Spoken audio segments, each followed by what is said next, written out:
If I were to start pig farming from scratch today, knowing everything I know now, I would not rush into it the way most beginners do. I would slow down, plan better, and avoid many of the mistakes that cost me money, time, and unnecessary stress in my early days. Let me walk you through exactly what I would do differently, step by step, in a way that can save you from learning the hard way. If this is your first time on this channel, click that subscribe button now and turn on your notifications so you don't miss out when I drop more practical videos like this. The first thing I would do differently is how I start, not just what I start with. I would not start because I'm excited or because someone said pig farming is profitable. I will start with a clear goal. Am I raising pigs for fast turnover, for breeding, or for steady income? Because the way you start determines everything from your capital to housing, feeding plan, and even the type of pigs you buy. When I started, I didn't fully define this, and honestly, it made decision making harder later. If I were starting again, my goal would be clear from day one. Next, I will start smaller than I think I should, but smarter. Most beginners believe starting big means making money faster. That mindset almost always leads to losses. If I were starting again, I would begin with a small number of pigs that I can manage comfortably, not emotionally, but financially and technically.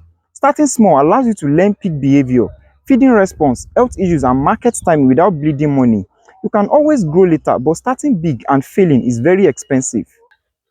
Another major thing I would do differently is the type of pigs I start with. I would be extremely careful about where my pigs come from. Not all pigs are equal and not all farms raise good pigs. If I were starting again, I would avoid poorly raised piglets or cheap growers that look like a good deal.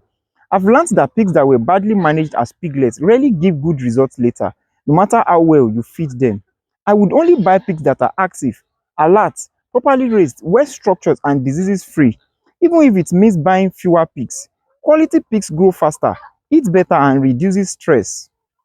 When it comes to feeding, this is another area I would do very differently. I would stop chasing complicated formulas. In my early days, I focused too much on how much the pigs were eating instead of how well they were converting it into growth. If I were starting again, I would focus on consistency, balance, and measurement. I would feed at the same time daily, use a simple but balanced ration, avoid constant feed changes, and measure results regularly. Feeding is not about pouring feed, it's about control. A pig that eats well but is poorly managed still wastes feed. Housing and environment is another thing I underestimated at the beginning. If I were starting from scratch today, I would pay more attention to comfort than beauty. A fancy pen doesn't make pigs grow faster. A clean, dry, well ventilated, and stress-free environment does. I would make sure my pens are not overcrowded, that pigs have space to lie down comfortably, that heat and dampness are controlled, and that cleaning is consistent. Stress silently kills growth and profits. Health management is another area I would never joke with again. Early on, I learned that waiting until pigs look sick before acting is a costly mistake. If I were starting again, I would have a simple health plan from day one.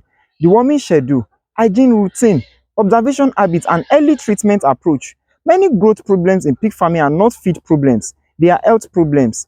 Worms, infections, and stress steals growth quietly. One thing I would absolutely do very differently is record keeping. Many farmers don't track enough.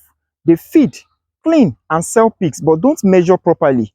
If I were starting again, I would track feed usage, weight gain, health issues, mortality, and sales. Not complicated records, just enough to know what is working and what is wasting money. If you don't measure your farm will measure you, and the result is usually loss. Another big change would be how I think about profits. If I were starting again, I would not rush to spend money once I sell pigs. Early profits should be recycled, not celebrated. Reinvesting profit into better pigs, better feed planning, and gradual expansion is what builds a stable farm. Fast money mindset destroys many farms, while steady growth builds them. Finally, if I were to start pig farming from scratch today, I would accept one important truth early. Pig farming is a business before it is a passion. Passion is good, but systems keeps you alive. Discipline keeps you profitable, and learning keeps you growing. Pig farming rewards farmers who observe, adjust, and improve, not those who rush, assume, or guess. So if you are just starting or thinking of starting, learn from my experience. Start small but start right.